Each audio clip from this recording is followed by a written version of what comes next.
right, so this is Bonnie. Bonnie is my P47 Razorback that she's been in about 6-7 years of storage. So she's pretty dusty right now. She's pretty dirty.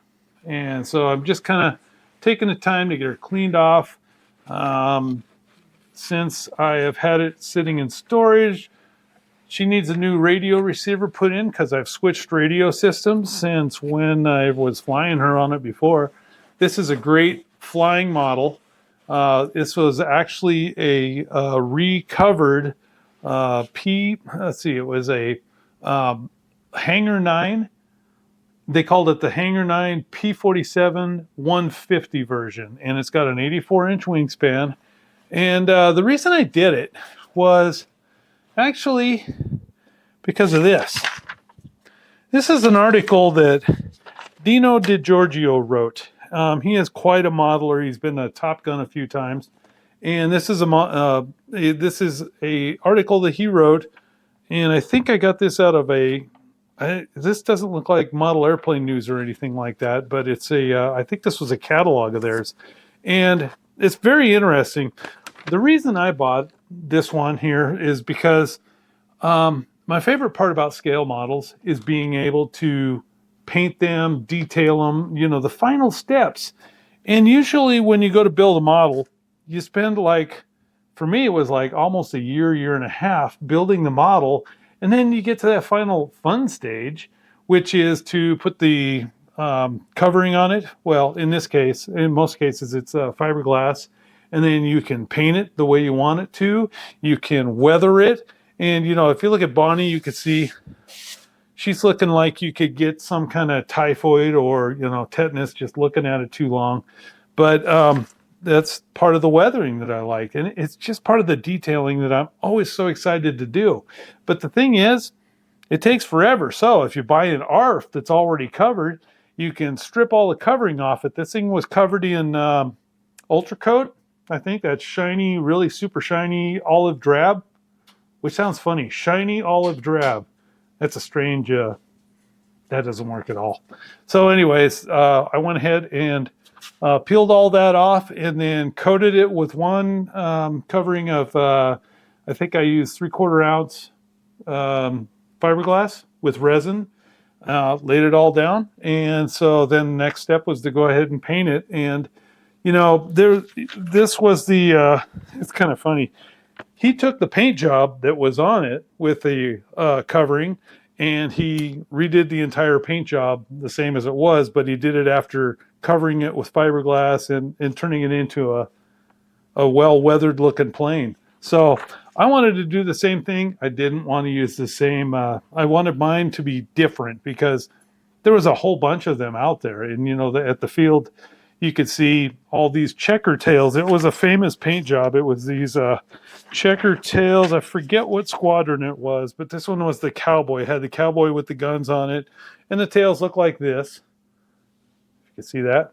So had that checker tail look to it. And that didn't really turn me on. I wanted to have something completely different. So I found a paint job that was on a Signal Squadron book for this one. This one fought in the Pacific rather than the Atlantic over in Europe. So anyways, I really fell in love with this paint job because it's pretty cool. It's got the drab olive on the top. The plane is, for the most part, silver or aluminum. And then it's got the American flag, red, white, and blue, and red, white, and blue striped tail. So I really like this paint job. Anyways, going to clean it up here and drop a new radio in it, and hopefully we'll take a look at the engine and see how everything looks under there. But yeah, that's what we're up to today. You got to take a look at this. I mean, this is kind of horrific for storage. Take a look at this. Okay, look back here. I don't know if you can see that. Can you see that? See all those webs? Here's right here, a ton of spider webs all in that area. It's pretty gross. Yeah, hope I don't get tetanus working on her. Looks like I could. But yeah, you see all the weathering that I did on it to make it look like she's been in some pretty salty air. So here we go. I already got the other side.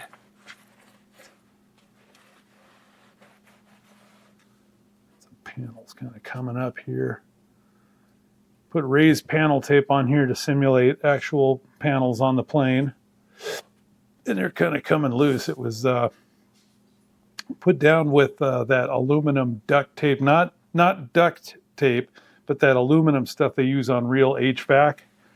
And so you can cut it and then stick it exactly on there. And then when you paint it over, it produces a well-defined panel line because it's actually taller than the rest of the thing. But it's still thin, so it doesn't look really bad.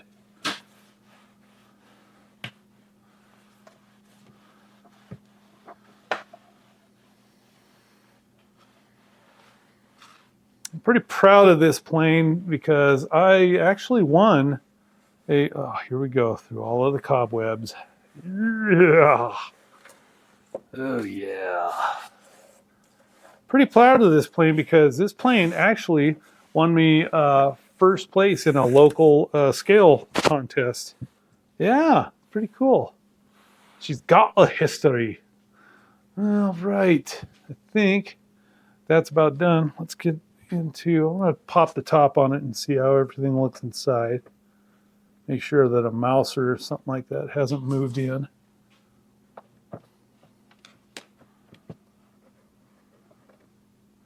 And I guess we got to pull those screws all the way out because they're still catching on the inner brace.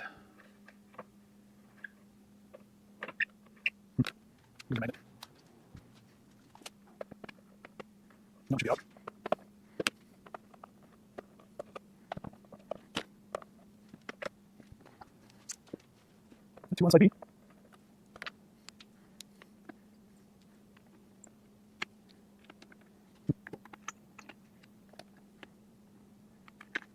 Okay. I was like using one of these for when I've got several metal parts away from their homes. These are great.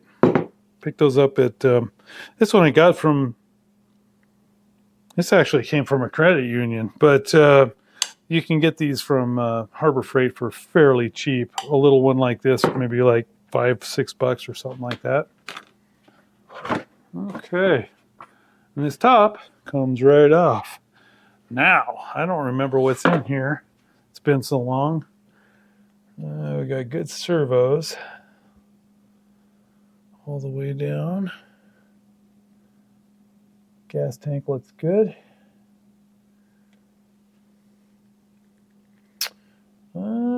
Yeah, it looks like I did take all the batteries out before putting her into storage, so that's good. This one's got a solid state ignition. It's got a Brulelli, which is a guy that was making these engines way back when. And it's got a 46 Poulon. It's a chainsaw motor that he converted, and he did a really good job porting it and everything. And it's been very dependable, but it also has solid state ignition. Yippee yahoo! Yeah. Looks like I got one little nick on the bottom that'll probably want to putty up and retouch. But other than that, everything in here looks okay. I still got the wing nuts. These things here, I was always so worried about losing them. Those are the wing nuts. The wing slides in, and then you screw them in with these nylon bolts. I see one of them here. Where's the other one at? I don't know. We might have a problem. No, we only need one bolt anyways. I mean, the wing never fell out.